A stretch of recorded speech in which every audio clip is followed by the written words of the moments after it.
I think you need to have action, not military action, but some type of real practical mobilization in the international community to pressure Assad.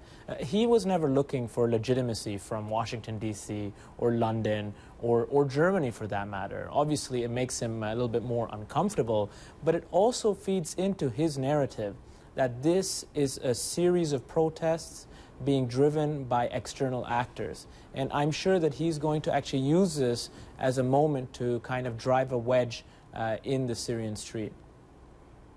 Taufiq, why not military action?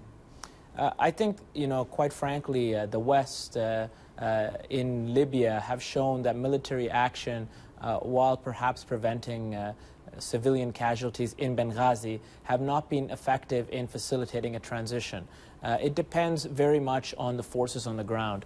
And right now, if there was military action to be taken, there's not clear who would be on the ground fighting locally, and even if that would actually be a productive situation. In fact, more likely is that if there was military action from outside, many Syrians would actually fight that type of action, especially if it was from the United States or Great Britain or perceived biased actors. So they don't want foreigners coming in and dealing with their domestic affairs. But this has been unfolding for some 5 months. Arab leaders are now finally speaking out, condemning what is happening in Syria. But still, President Bashar al-Assad, he's not listening. So what sort of action are you proposing to actually stop this bloodshed? Well, yeah, it has been 5 months since that bloody day, March 18th in Dara, which really was a launching point for the protests over the last few months.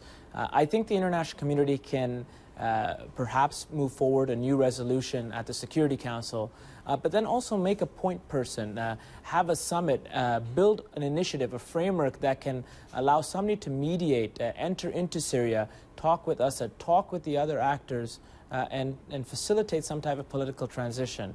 Right now, there's not really any type of coordination, especially formally, and thus you have disjointed calls of condemnation. The one other thing that you could do is move towards sanctions on oil exports, but then you got to weigh the risks of how that affects the people on the ground in Syria itself.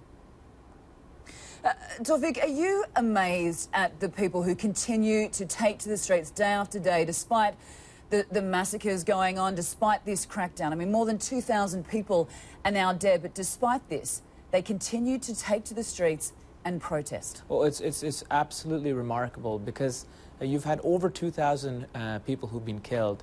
In addition to that, you've had perhaps tens of thousands that have been detained and possibly tortured, others who've been displaced, and even more who are just simply under threat for their physical safety.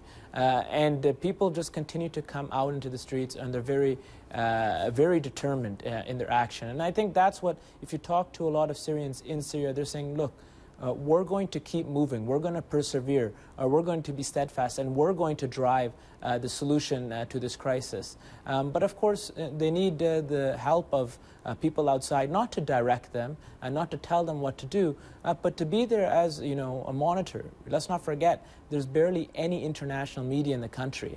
So if we leave the people out in the streets to their own, the regime to take care of, we could very much have a massacre on our hands right in front of us.